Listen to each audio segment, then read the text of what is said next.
Hey, my name's Justin and welcome to Counterculture. Today, we're continuing with the Alter Bridge universe, an ongoing series where I'm reviewing every full-length album recorded by a member of Alter Bridge. Today's episode is about Citizen Swing's 1995 sophomore release, Deep Down. Without further ado, let's dive in. If you remember from yesterday's video, I was not a fan of Citizen Swing's first record, Cure Me With The Groove, due to their attempts to blend half a dozen genres into one album. I get wanting to explore and try new things, but having one genre tie the album together would have made it a lot more cohesive and enjoyable. And it's like the band retroactively heard me and completely revamped their approach to songwriting. Deep Down is so different from Cure Me With The Groove that you might think it was recorded by an entirely different group. For this album, Citizen Swing ditched the softer elements of their previous record and doubled down on the fast-paced bluesy rock. Imagine Myles' work with Slash, combine it with the Foo Fighters, and then sprinkle in some trumpet every now and then, and that'll give you a good idea as to what Deep Down sounds like. Guitar riffs serve as the foundation of most songs, making it clear that rock is now the primary genre for the record, and further cementing Myles' role as the leader of this group. Myles also sticks to a single vocal approach for the majority of the record,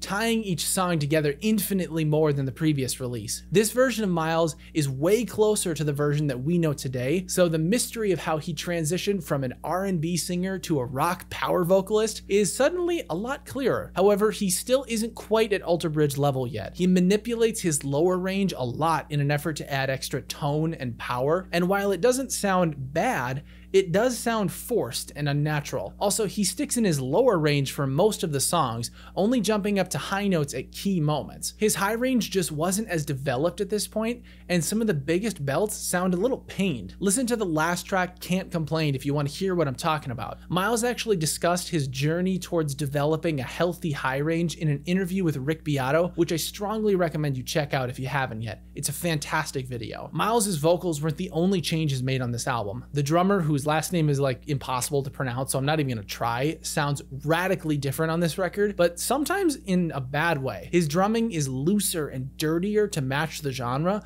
but sometimes I think he lays too far back, causing some fills to feel sluggish and draggy. It's a little thing that many people probably won't notice or even care about, but since I'm a drummer, it's really tough for me to ignore discrepancies with tempo, and ultimately it just hampers the experience. You can hear this especially on the song Feelers when he plays consecutive notes on the snare drum leading into another phrase. Another critique I have is on the mixing of Deep Down.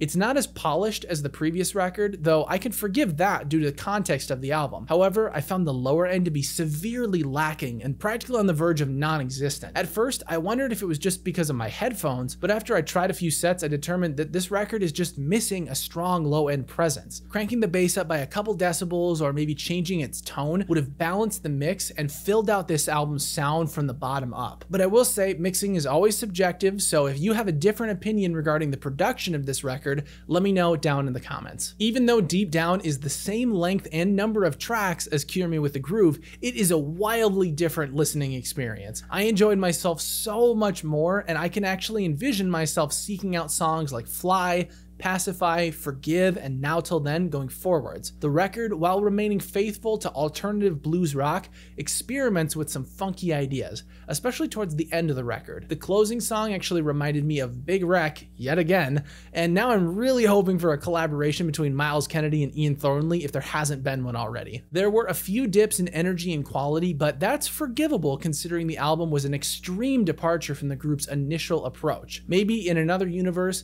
Citizen Swing stayed together and perfected that alt-rock style, but unfortunately, we'll just never know. For a final score, I'm gonna give Deep Down by Citizen Swing a 7 out of 10. What was your favorite song from Deep Down? Let me know down in the comments. Tomorrow, we're shifting focus to the other members of Alter Bridge with Creed's first album, My Own Prison. But in the meantime, check out this playlist to watch the rest of the episodes in the Alter Bridge Universe series, and I'll see you in the next one.